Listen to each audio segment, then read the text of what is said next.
É, Celine, eu já vi aqui que está com um probleminha Ela sempre está com algum problema, né? Sim, em todo o Ela tem processo. algum problema lá de conexão. Boa noite, Daniele. Quem ia perguntar alguma coisa ou falar alguma coisa? Não? Bem, pessoal, praticamente o que a gente vai fazer hoje é o seguinte: a gente vai começar a segunda unidade, porque a gente tem muito assunto. É, A gente vai falar um pouquinho sobre algumas coisas que a gente vai fazer na segunda unidade. A gente não sabe quando essa situação vai terminar, né? Ninguém sabe exatamente. A instituição prorrogou até dia 30 essa questão das aulas remotas, então a gente vai continuar prosseguindo dessa forma que a gente está. Tem uma coisa que eu gostaria de passar para vocês no começo. Se alguém tiver alguma coisa a reclamar de nota, pedir para ver o detalhamento das atividades, no final a gente vê isso, tá bom? Então, aguarde para o final. Apesar que a imensa maioria da turma de vocês, acho que 80, 90% tiraram 10, né? Então, vocês não tiveram. Mas, assim, às vezes a pessoa tem uma curiosidade de saber, olha, aquela atividade foi pontuada, quanto é que foi, não sei o quê. E no final aí a gente vê, tá bom? E agora eu vou passar algumas coisas para vocês. A gente vai ter só dois pontos na segunda unidade, ponto 6 e ponto 7. Não é porque tem menos assunto, viu, pessoal? É porque esses pontos são enormes. Acho que alguém aqui está com problema no microfone. Será que sou eu, não? É, Rayane, o Vocês dela estão me tá escutando? ligado. Ah, sim. É porque está dando microfonia aqui. Pronto, obrigado, Ryan. Pensei que era o meu que estava com problema. Sim, gente, aí voltando ao que eu estava dizendo aqui, não é porque a gente tem pouco assunto, não, viu? É porque o ponto 6 é gigantesco. Eu já falei para vocês que a gente vai estudar 9 tipos de contratos internacionais. Qual é o lado ruim aí? O lado ruim da questão é que na minha biblioteca da ACES Digital não tem nenhum livro atualizado. E até para comprar, como eu já falei, nessa disciplina a gente tem dificuldade, né? Para comprar livros. Mas aí, pessoal, a gente vai dividir em três partes, o ponto 6. Aí, na prova de vocês, cada parte fica tendo uma questão, entenderam? E mais o ponto 7 que é o OMC.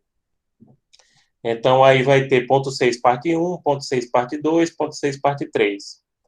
Cada uma dessas partes tem um exercício de fixação. Inclusive, eu não sei se vocês já viram, eu já disponibilizei o exercício de fixação para vocês fazerem até daqui a 15 dias, né? Até o dia 29.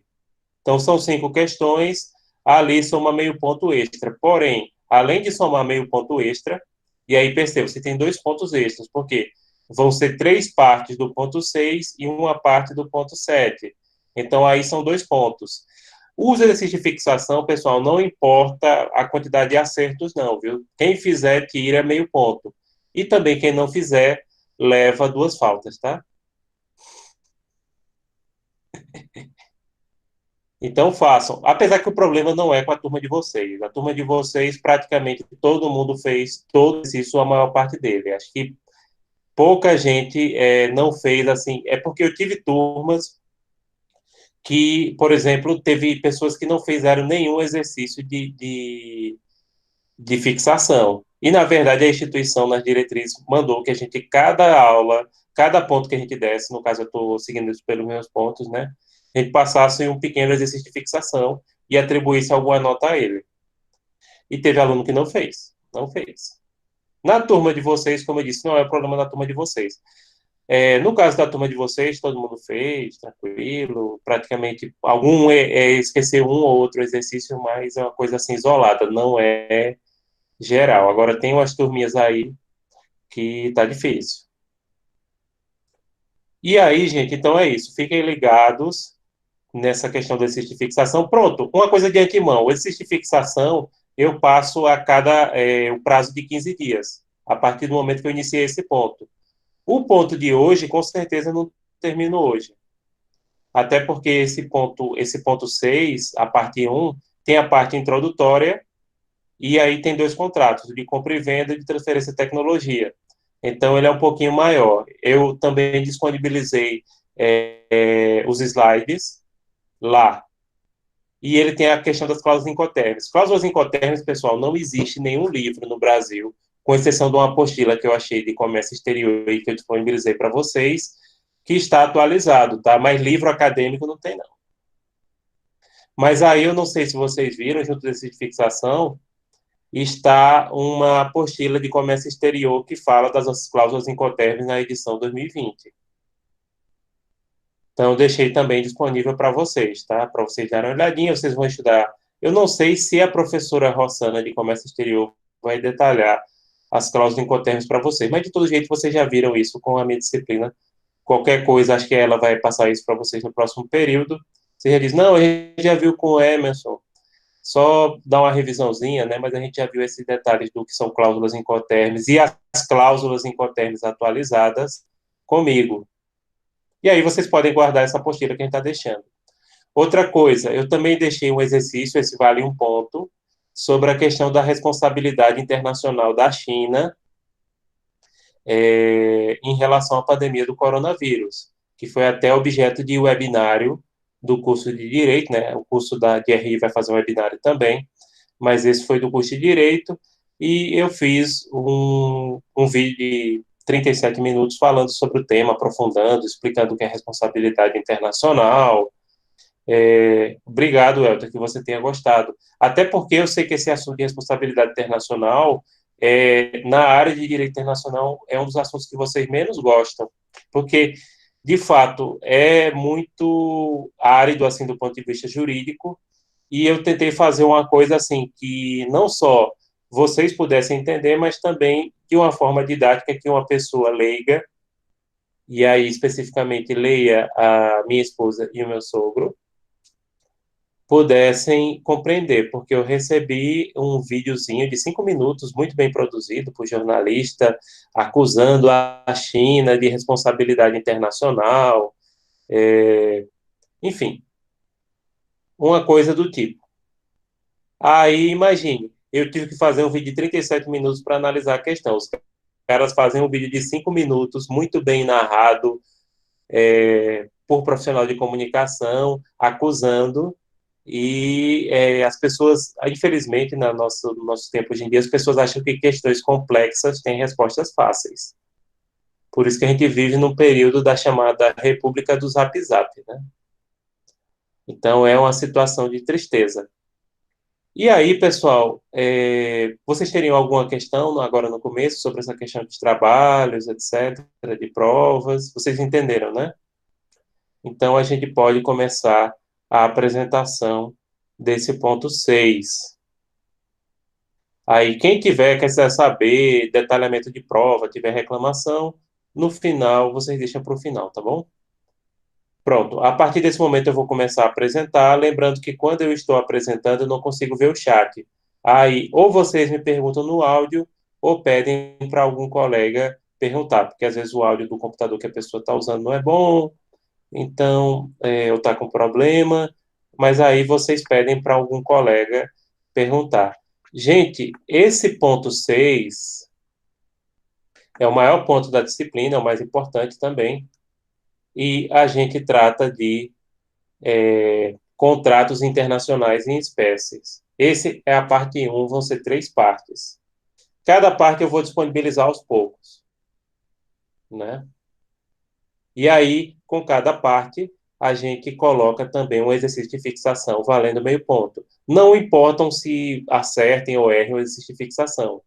Se você fizer, já ganha o meio ponto, né? São 4 exercícios de fixação e aí valendo 2 pontos extras para vocês na prova.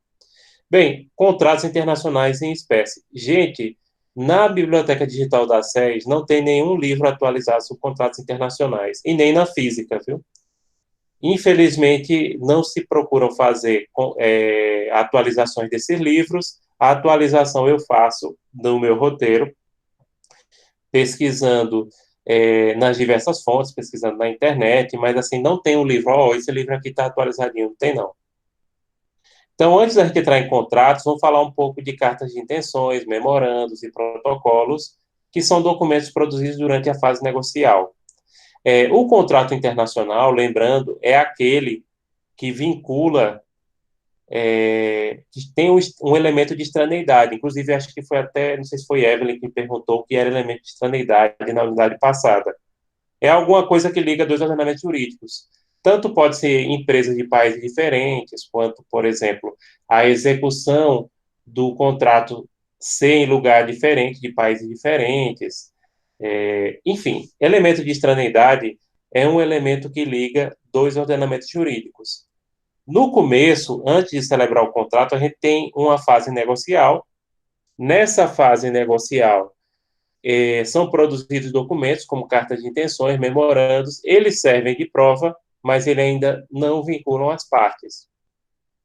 Então, como eu falei aqui, esses documentos produzidos durante a fase negocial, eles ainda não vinculam as partes contratantes, mas são admitidos com base no princípio da autonomia da vontade e da atipicidade pelo direito brasileiro para fins de obrigações de negociação, sigilo e responsabilidade civil. Eles ainda não valem como um contrato, mas eles podem servir de prova depois que o contrato estiver feito, ou mesmo para estabelecer uma questão de responsabilidade civil. Alguém quer perguntar alguma coisa? Porque se baseia nessa questão do princípio da autonomia da vontade, ou seja, havendo o direito disponível, como por exemplo direito patrimonial, as partes podem realizar qualquer negócio jurídico que não viole diretamente a lei. E a tipicidade, eu não sei se eu já falei para vocês o que é a tipicidade. A tipicidade significa que os particulares podem fazer qualquer contrato, inclusive que não tenha previsto na lei, desde que ele não viole expressamente uma norma.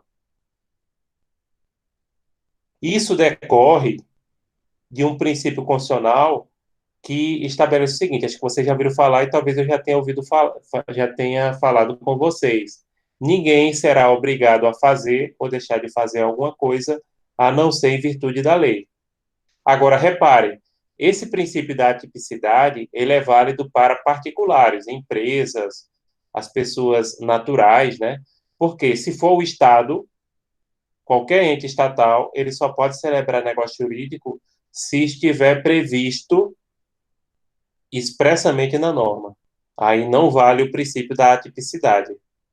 Inclusive tem a questão do sigilo, né? Por exemplo, se a pessoa receber uma proposta de contrato de transferência de tecnologia para produzir um produto, através de cartas de intenções, etc., mas no final não fechou o negócio, a parte é obrigada a manter o sigilo em relação àquela proposta que ele recebeu, até porque, de repente, ele pode receber um produto e querer copiar ou vender aquele produto para outra. Ele, não fiquei, mas no final ele fez depois ou copiou alguma coisa, e aí tem toda aquela perspectiva de direitos autorais.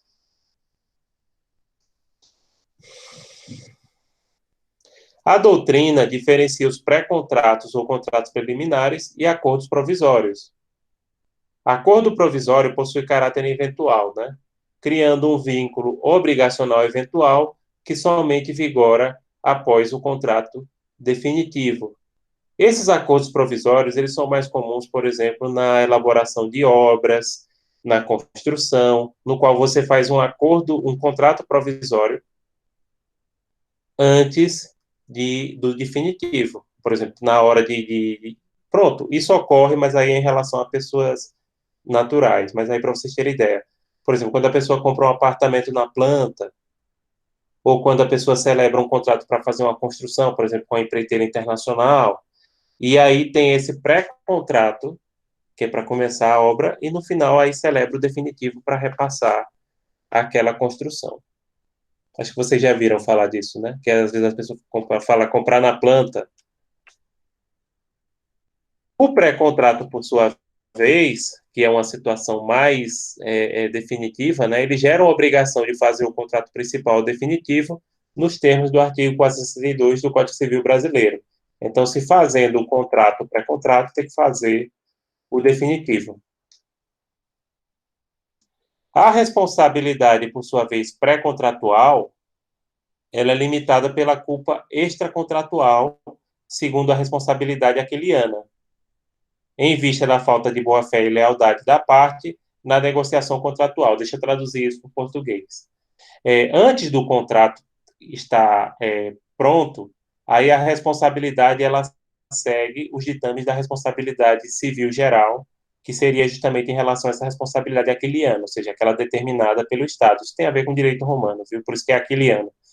Tem a ver com a responsabilidade que é determinada pelo Estado, porque eu não sei se vocês lembram, mas o símbolo do Estado romano era a águia, né? Por isso que as legiões, vocês que jogam aí videogame ou que gostam de assistir filmes, o símbolo do Estado romano era a águia com aquelas letras SPQR, que era Senatus Populusque Romanos, que é o Senado e o povo de Roma, que era o nome oficial, né, do Estado na época, né? E nesse caso aqui não tem contrato, mas tem que se verificar a boa-fé das partes, a lealdade. Se houve culpa, essa culpa é Professora, lato professor, sensu. Oi, pode perguntar. Luísa pediu para o senhor ir mais devagar, que ela não está acompanhando. Ah, tá bom, eu vou dar uma pisada no freio aqui.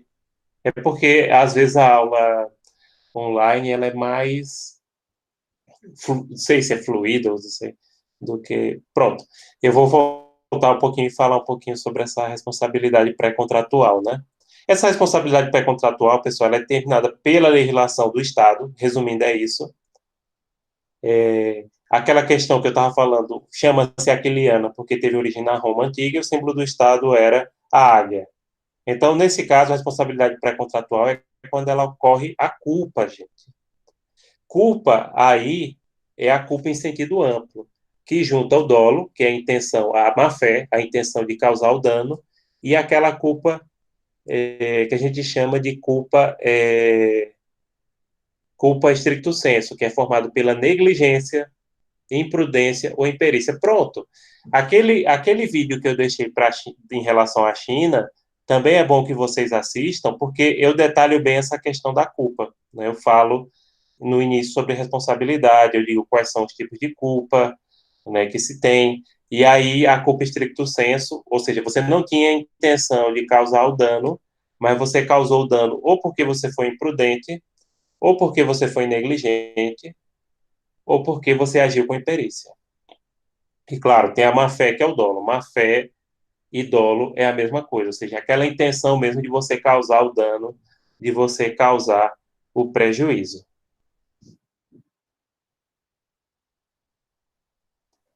Então, a responsabilidade aquiliana, a gente tem um conceito, é a responsabilidade civil sem vínculo contratual, que se configura em regra, como eu já disse, pela ocorrência do dano, culpa e nexo de causalidade entre o agente que causou e sofreu o dano. Nexo de causalidade é uma coisa que é importante a gente explicar. Nexo de causalidade, pessoal, geralmente é uma ação ou omissão que liga o agente que causou o dano ao dano. Por exemplo, é, não é o caso, até porque quem assistiu o vídeo sabe disso, mas vamos dizer o seguinte: se a China tivesse criado o vírus do coronavírus espalhado no mundo, o Estado chinês, aí o nexo de causalidade seria esse ato de espalhar, que liga o Estado chinês a o dano causado, ou seja, uma pandemia provocada no mundo. Se fosse o caso, a gente sabe que, por enquanto, não tem elemento nenhum que comprove essa ligação entre essa ligação entre a intenção, né? Como eu disse no vídeo, eu entendo que ali foi um caso da natureza, né? Claro, decorrente da degradação ambiental, mas que não é possível estabelecer esse nexo de causalidade. Então, entenderam o que é nexo de causalidade ou quer que eu dê uma repassada de novo? Então, o nexo de causalidade, gente, ele pode constituir ou uma ação ou uma omissão. E agora vamos lembrar os principais contratos internacionais em espécie. Essa parte de responsabilidade é para vocês terem uma noção. Eu não vou cobrar na prova. Na prova, eu sempre vou trabalhar com os contratos em espécie, tá? Inclusive nesses dois que a gente vai ver no começo da parte 1 do ponto 6 e depois no resto. Inclusive, a gente já começa hoje, né? Contrato de compra e venda, que é o contrato internacional mais comum, importação e exportação. Contrato de transferência de tecnologia, que é aquele contrato no qual você compra a tecnologia e o know-how para produzir um produto aqui no Brasil. Então, o caso que eu não sei se vocês lembram que eu citei, foi o caso da Hyundai com a Caoa, né? A Caoa, uma empresa brasileira, produzia carros da Hyundai, o contrato já terminou. Agora ela está com a Chery, que é chinesa. Ela produzia contratos, aliás, ela produzia carros no Brasil através de transferência de tecnologia da coreana Hyundai. Que, aliás, o nome certo é Hyundai. Uma colega coreana me disse, não é Hyundai, não. E agora ela fez a mesma coisa com a Chery. Também, até os anos 90, a fábrica de brinquedos Estrela, ela tinha contrato de transferência de tecnologia com inúmeras fábricas de brinquedo, como a Mattel. Então, a Estrela produzia a boneca Barbie aqui no Brasil. Era na época que a Barbie era uma fortuna, né? Hoje em dia, Barbie só é uma fortuna se for aquelas Barbie de coleção, de não sei o quê. E minha filha, de vez em quando, quando ela vai no shopping, com a toda vida ela pede para comprar uma Barbie. Inclusive, ela às vezes até junta um dinheirinho que a gente dá, os avós, para comprar a Barbie no shopping, porque hoje quem produz e negocia diretamente é a Mattel, né? Que é uma empresa americana, mas eles produzem a Barbie na China. Então, o custo sai lá embaixo. Contrato de agência. Pronto, contrato de agência e distribuição é praticamente a mesma coisa. O pior é que até eu, que sou professor, eu confundo os dois, não vou mentir para vocês, o pior é que está gravando. É muito parecido. Eu só sei diferenciar um do outro quando eu estou consultando. Por quê? Porque são situações em que você comercializa um produto e você recebe a comissão. Qual é a diferença de um para o outro? Que agora eu não posso olhar. A diferença é que em um, você tem que comprar a mercadoria, se eu não me engano, de distribuição. Você compra a mercadoria. Já o de agência, você recebe uma comissão. Mas percebam, são dois contratos internacionais que você revende produtos de terceiro. Agora, um você revende recebendo a comissão e o outro você revende comprando o produto, entenderam? Mas são muito parecidos, inclusive a legislação é praticamente a mesma que regula os dois. A diferença é essa, que um você recebe, se eu não me engano, a agência você recebe por comissão, mas não estou dizendo, se alguém de vocês tiver acesso aí ao Dr. Google, pode olhar, porque de cabeça eu sempre confundo, né? De agência eu sempre confundo. Aliás, a agência, se eu não me engano, é isso, é a comissão que você recebe, e distribuição você tem que comprar o produto. Joint venture. Joint venture é um contrato de parceria.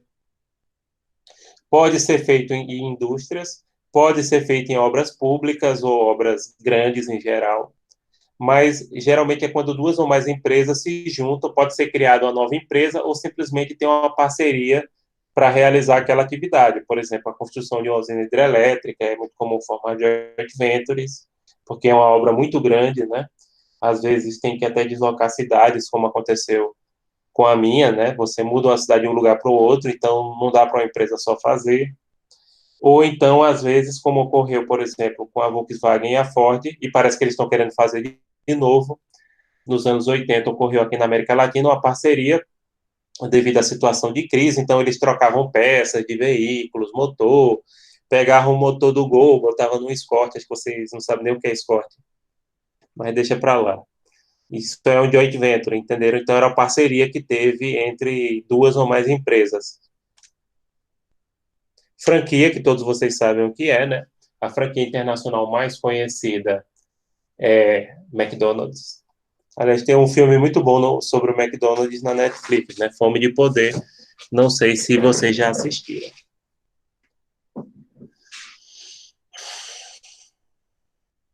Transporte internacional, que pode ser aéreo, marítimo e ferroviário. O marítimo é o que predomina, acho que 90% é marítimo. Factoring. Pronto, um contrato que o pessoal sempre erra nas provas dessa disciplina é o de factoring. Factoring, pessoal, é você fazer cessão de crédito, ou seja, você compra dívidas. Geralmente quem faz isso são os bancos, mas tem empresas também especializadas no factoring.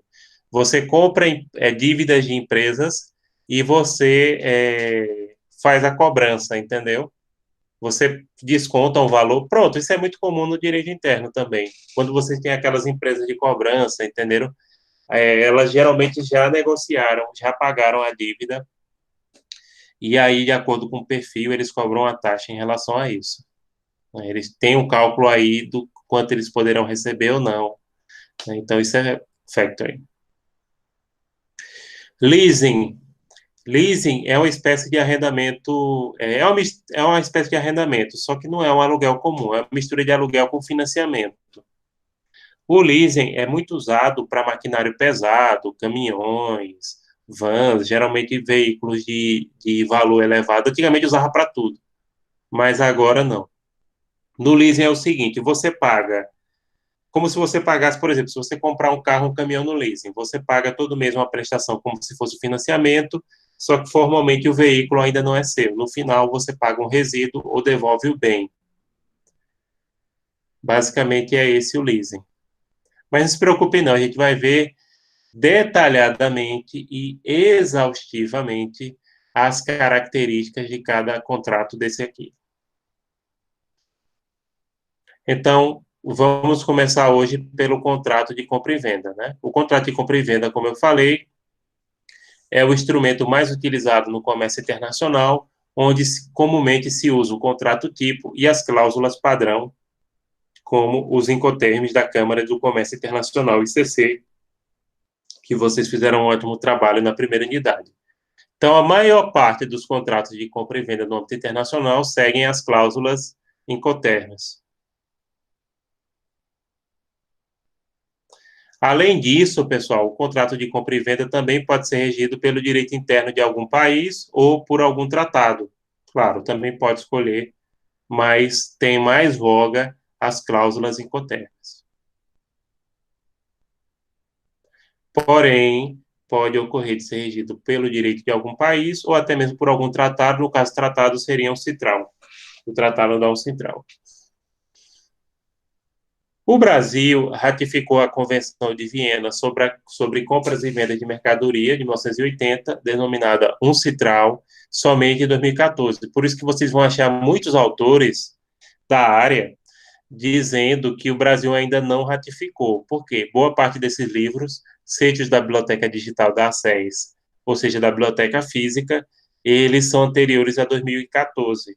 Aliás, anteriores a 2015. E só os livros a partir de 2015 é que menciona que foi ratificada a UNCITRAL. Né? Que é a convenção, é do inglês, né? Agora eu não estou esquecido como é que é a sigla em inglês, era para eu ter colocado aqui. Mas é isso, a Convenção de Viena sobre compra e vendas internacionais de mercadoria de 1980. Então, a partir de 2014, está incorporado dentro do nosso ordenamento jurídico. A Convenção de Viena sobre compra e venda de mercadoria de 1980 pode ser aplicável em país não ratificante em duas circunstâncias, como era o caso do Brasil antes de 2014. Quando esse tratado foi escolhido pelas partes como não aplicável, e claro, foi um direito disponível, né? E quando uma das partes for de país que tenha ratificado tal norma. Então, se uma das partes é de um país que ratificou, não tem problema ser aplicado para outro também. No caso, os autores mencionam isso por conta de empresas brasileiras antes da ratificação desse tratado. Gente, alguma dúvida até aqui? Podem perguntar. E existem as limitações da UNCITRAL. Ela não se aplica a toda compra e venda internacional. Ela não é aplicável à venda de mercadoria para uso pessoal, familiar ou doméstico, que aí seria a parte de consumo, né?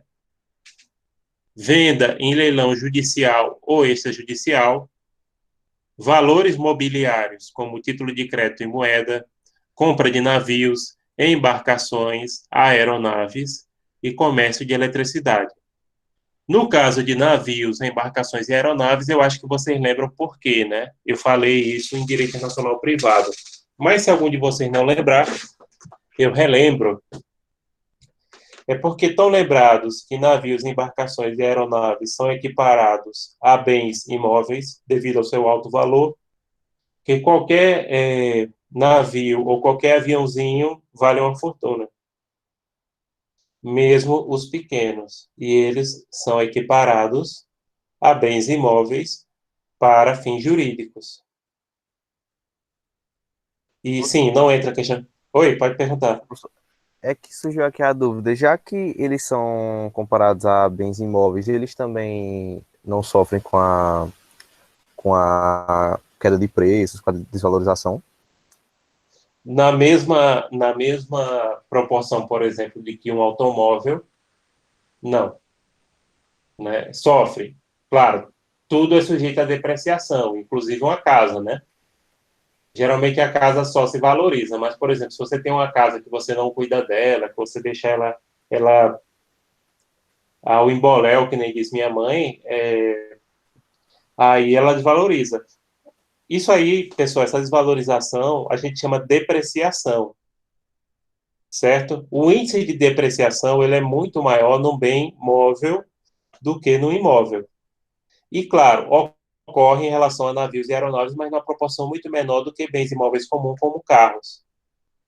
Então, e inclusive, eu não sei se vocês já notaram isso. Às vezes você tem aviões, por exemplo, Boeings, da Gol, dessas Latam, etc., que ele tem, às vezes, 20 anos e está ali, e é um bem que vale milhões ainda. Mas tem, sim, tem depreciação. Não é igual um carro, mas tem depreciação. Ok, obrigado, professor.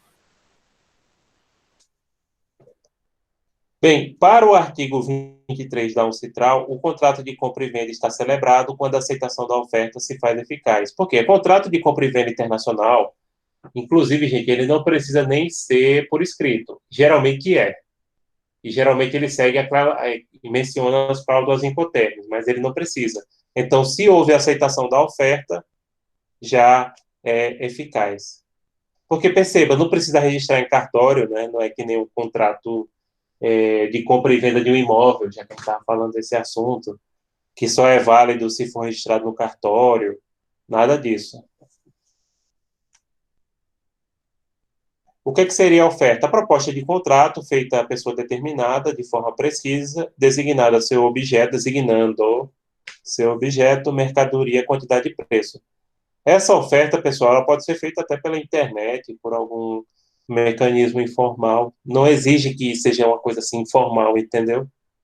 O contrato de compra e venda, ele não é um contrato solene que tem que ter aquela forma determinada.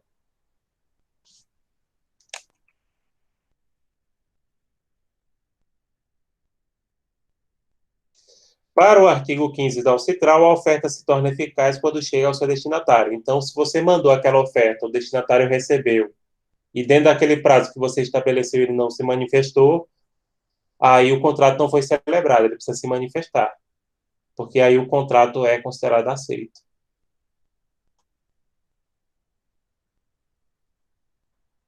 Então, a aceitação seria a declaração ou conduta do destinatário, artigo 18 da UNCITRAL, não sendo aceitável o silêncio, como eu disse, ele precisa dizer alguma coisa.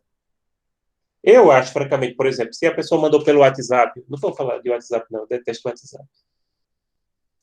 Aliás, se vocês querem entrar em contato comigo, é mais fácil por e-mail do que por WhatsApp. Eu tenho WhatsApp, eu abri agora por conta dessa pandemia, mas, francamente, às vezes eu fico sem olhar e às vezes a minha filha pega o meu celular, né? Aí eu não vejo, mas e-mail eu sempre estou em frente ao computador. Então é mais prático entrar em contato comigo via e-mail do que via WhatsApp. Sim, mas como eu estava falando, como o contrato de compra e venda internacional, ele não precisa ter uma forma prescrita, eu entendo o seguinte, se, por exemplo, a pessoa mandou um WhatsApp para outro e marcou lá um joinha, já dá para entender como aceitável.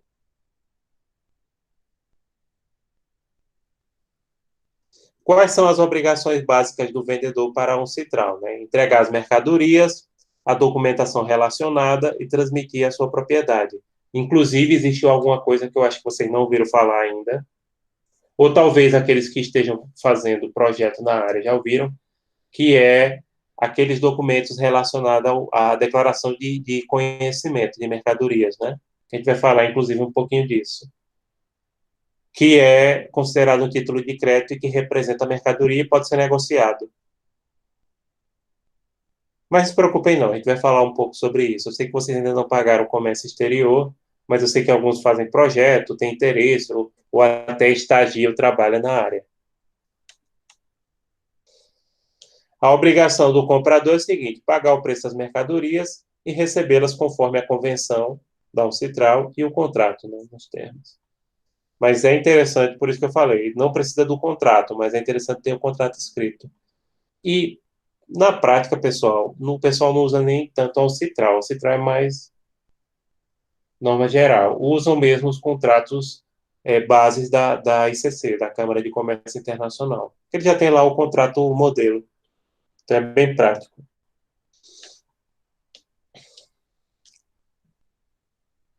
Transferência de risco. Caso as partes não estabeleçam quando o risco do negócio é repassado ao comprador, este segue a determinação do artigo 66 e seguinte da Uncitral. É porque, vejam, aí a situação é a seguinte: você manda uma mercadoria de um país para outro. A partir de qual momento essa mercadoria passa a ser responsabilidade do comprador? Isso, inclusive, nas cláusulas incoterms dá para saber. Tá? E no caso, se não tiver estabelecido, aí segue as determinações do artigo 66 da Uncitral. Vou até ver se eu coloquei aqui esse artigo. Ah, não. Deixa eu olhar aqui. Para mostrar para vocês. Artigo Uncitral.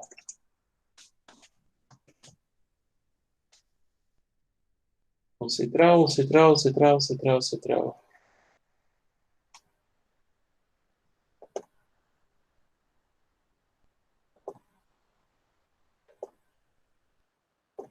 Cadê a convenção?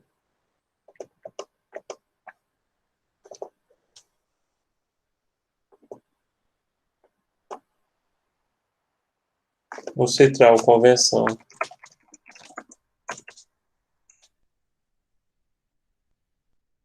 Pronto, achei.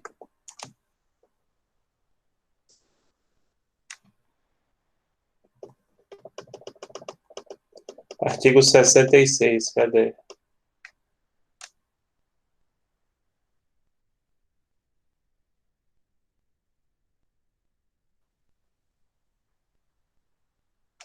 Pronto, são esses artigos aqui que eu estou selecionando. Tem muitos casos, aí eu não vou ler agora, até porque não interessa bem a gente, mas é do artigo 66 ao 70.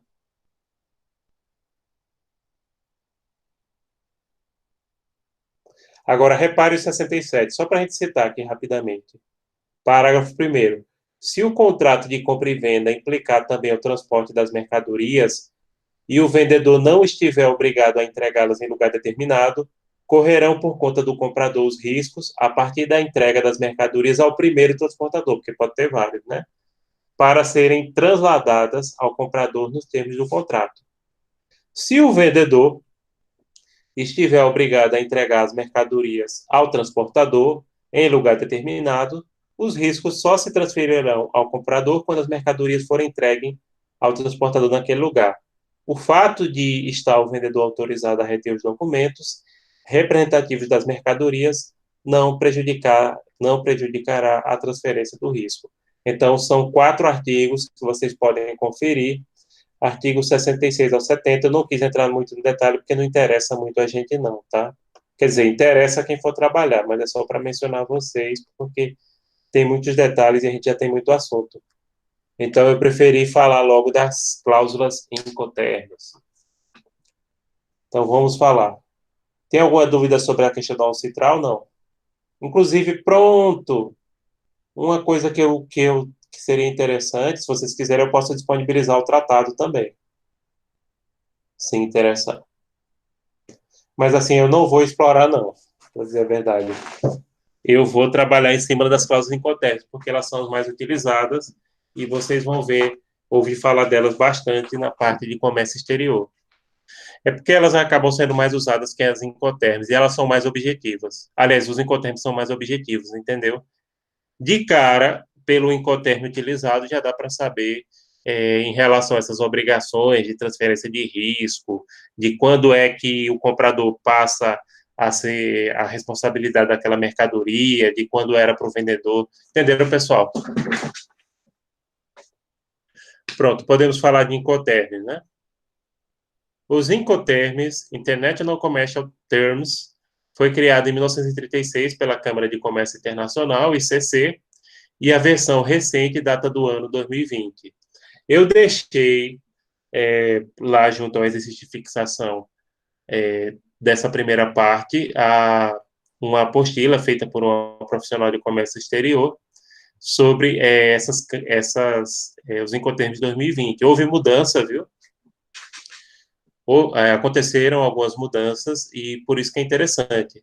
E reparem, vocês vão pegar alguns livros que ainda estão falando do ano 2000, não estou falando nem de 2010, estou falando. E a gente aqui já tem o cuidado de atualizar para vocês na nossa disciplina. Grupos de cláusulas Incoterms. A gente tem o grupo E, que tem a cláusula ex-works, XW, que determina que as principais obrigações corram por conta do importador da mercadoria, ficando para o exportador, a obrigação de produzir e disponibilizar o produto na porta da fábrica. Pronto, para vocês verem como as cláusulas Incoterms são bem resumidas e bem explicadas. Se o contrato de comércio internacional prevê a cláusula ex-works, então a responsabilidade de quem está vendendo a mercadoria é de disponibilizar o produto na porta da fábrica. A partir dali, é a obrigação de quem comprou pegar o produto e transportar esse vidro. Entenderam? Então, se já tem aquela cláusula ex-works, eu já sei que a minha obrigação de comprador vai ser mandar buscar o produto lá. A obrigação do vendedor é só botar o produto na porta da fábrica. Grupo F de free, de livre, né? Nas quais geralmente o transporte principal é responsabilidade do importador, ficando o exportador responsável até a saída da mercadoria do país. E aí tem outras cláusulas, pessoal, que, por exemplo, a responsabilidade não é da porta da fábrica, pode ser do lado do navio, pode ser dentro do navio, como a FOB. Até isso tem. Reparem que muitas vezes a questão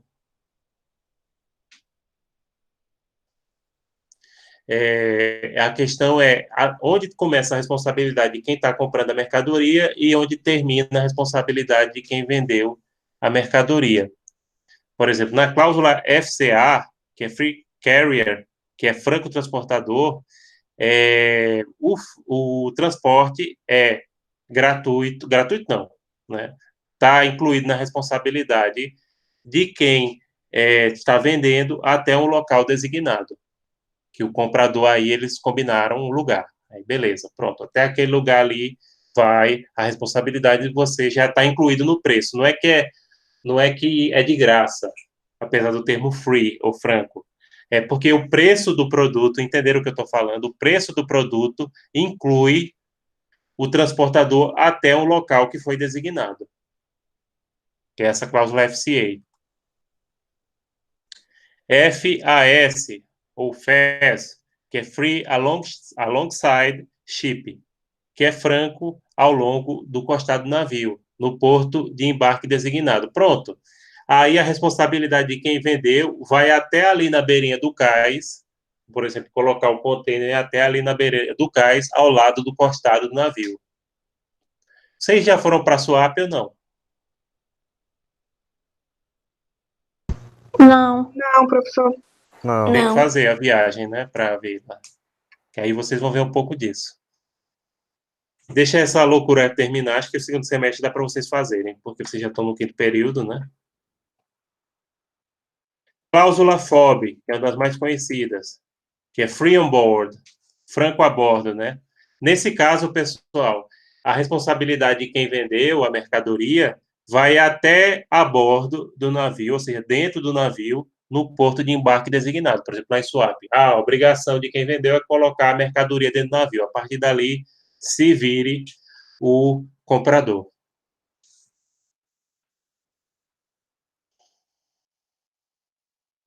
Pronto, agora Professor, eu vamos. tenho uma Oi, pergunta.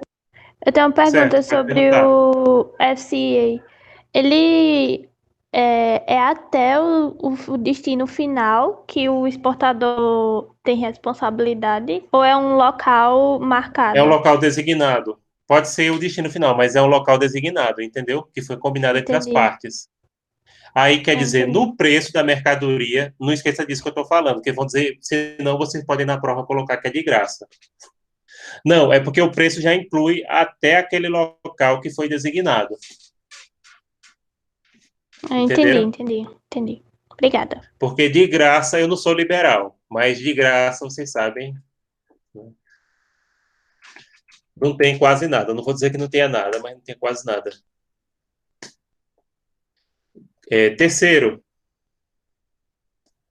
grupo C, de cost ou carriage, nas quais o transporte passa para a responsabilidade do exportador, devendo o importador providenciar o desembaraço aduaneiro, que é pagar os impostos que eventualmente incidam, né, sobre aquele bem, que é a cláusula do grupo C. CPT, Carriage Paid to, ou seja, o porte é pago até o local de destino designado. Aí já inclui o frete, né? Já inclui o custo, né? Até o local do destino, na cláusula CPT. A cláusula CIP, que é muito parecida com outra bem usada, que é a CIF, a mais usada. Inclusive tem as mais comuns, né? No grupo F é a FOB. Inclusive, gente, eu já vi mercadorias aqui em cláusula, aqui em casa, com cláusula FOB, né? Geralmente produto importado. Ou CIF. Essa CIF é Carry Agent and Insurance Paid to, ou seja, porte e seguro pagos até o local de destino designado. Que aí você junta o quê? O frete e o seguro. E a cláusula CIF, que é a mais comum, que é aquela que já junta tudo, que é o custo, cost, insurance and freight, custo, seguro e frete até um porto de destino designado. Então, é uma das cláusulas mais comuns. Essa geralmente inclui tudo, que é custo, seguro e o próprio frete.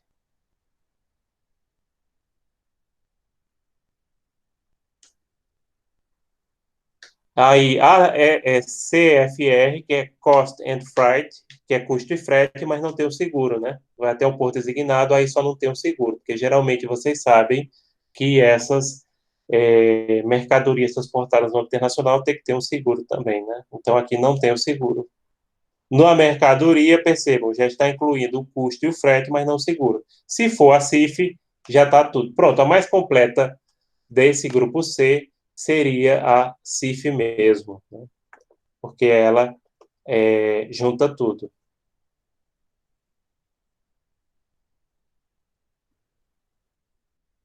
Quarto, deixa eu olhar a hora, para ver se a gente dá para começar o grupo 4. Dá.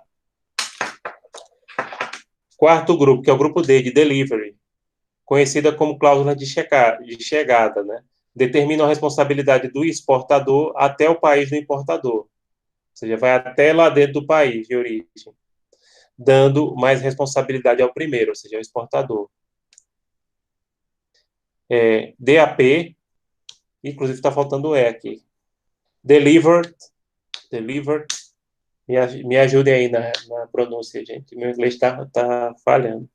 Delivered place, ou seja, entregue no local de destino. Inclusive está faltando um E aqui. É a DAP.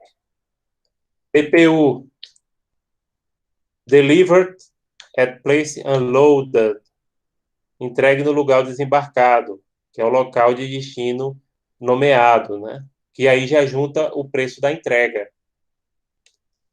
E DDP, que é Delivery Duty Paid, entregue com os direitos pagos no local do destino nomeado. Pronto, essas outras partes que aí eu vou falar da diferença da 2010 para 2020, eu não vou falar hoje não, porque eu acho que a gente já trabalhou muita coisa. Vocês não acham, não? Eu acho. E esse assunto é um pouquinho árido, Eu né? acho. Pronto. E aí, pessoal, eu peço que vocês deem uma olhadinha. Deixa eu voltar aqui para vocês. Voltar para vocês aqui. Vocês deem uma olhadinha no exercício de fixação que a gente colocou. Na prova de vocês, basicamente o que a gente vai explorar é essa questão das cláusulas incoterms em relação à, à, à prova, né? A diferença de um para outro e né, qual é a que se aplica, e é basicamente isso que a gente vai ver em relação à prova de vocês. E pronto, o que mais a gente tem para ver hoje, né? Vamos ver aqui o que a gente tem a ver. Ah, a gente combinou aquela questão de falar sobre a pontuação da prova, não foi? Ou não foi isso, né? De tirar dúvidas de quem quisesse ver quais foram os pontos que ficou, né? E, então a gente vai ficar à disposição, né? E o que mais? Acho que só, né? Acho que só. Assim, Daniele, eu não tinha dado os detalhes, eu fiz a correção, mas eu não tinha dado os detalhes da nota, por exemplo, se foi computada a nota de tal atividade, que às vezes o aluno quer ver, se não foi computado, entendeu? Então, às vezes tem essa questão do que querem ver, né? Entendeu? Tem gente que quer ver, professor, aquele é meu ponto, tal, do ponto 5, do ponto 6, foi computado, né? Então, basicamente, é isso que a gente tinha ficado para fazer hoje. Então, o Luiz já está deixando presente. Boa noite. Uma coisa que eu estava lembrando de vocês era dos papos esotéricos, né? Estava lembrando de vocês o papo esotérico. Eu digo, mas papo esotérico a gente tem que marcar para fazer em outro horário. Agora não dá, não. Boa noite, né? Sim, Rayane, a gente pode fazer, mas a gente tem que marcar num horário diferente, de preferência, Raina também. Dá para a gente fazer. Agora, Elter também está falando, dá para a gente fazer. Agora a gente tem que marcar no horário extra, entendeu? Eu fico à disposição de vocês. Se vocês quiserem fazer uma hora, agora tem que ser num horário totalmente extra. Não pode ser no dia de sábado, pode ser numa hora assim, a gente faz, sim. Agora combinem, qualquer coisa pode ser sábado ou domingo, combina, a gente faz. Agora, né? Pronto, a gente combina, Elter. A gente combina. Mas assim, de preferência sábado e domingo, tá? Agora aí a gente faz tipo oração, entendeu? Também a gente faz uma coisa séria, entendeu, pessoal? Vocês podem tirar dúvidas, né? Mas a gente faz umas coisas assim sérias e tem que ser no horário, entendeu? Pronto, é bom esses momentos, principalmente nesses dias que a gente está vendo, porque a gente faz uma oração, a gente faz uma. Isso aí ajuda, né? Nesse momento a todos a passar, porque é uma situação difícil, uma situação inédita no mundo, como vocês sabem, e existe uma tensão, inclusive uma questão espiritual, né, que tem que ser trabalhada. A saúde espiritual também faz parte da saúde da gente. Mas beleza, a gente combina aí no final de semana, deixa a primeira unidade passar, como vocês disseram, e aí eu fico à disposição de vocês, tá? Aí também só participa quem quiser, tá bom? Mas sábado e domingo, viu? Não vamos marcar nada durante a semana, tá? Deal.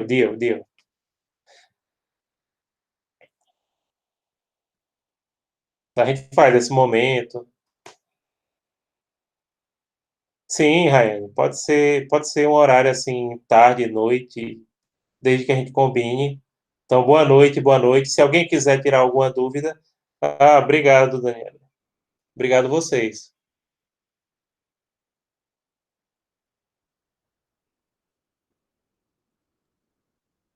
Boa noite, gente. Se alguém quiser agora tirar alguma dúvida, fica à disposição.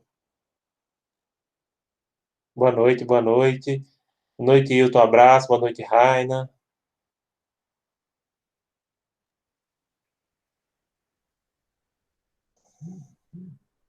Gustavo, boa noite.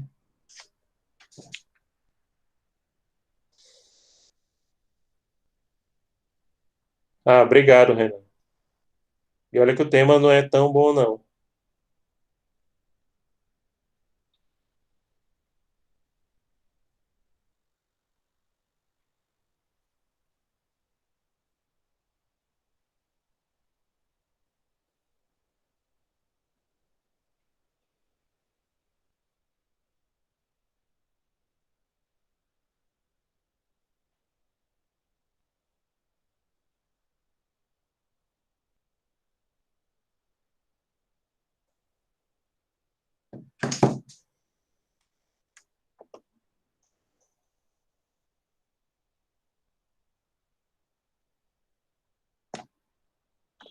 Pronto, quem mais? Tem alguém de vocês que quer tirar alguma dúvida? Não. Emily está aqui ainda? Não.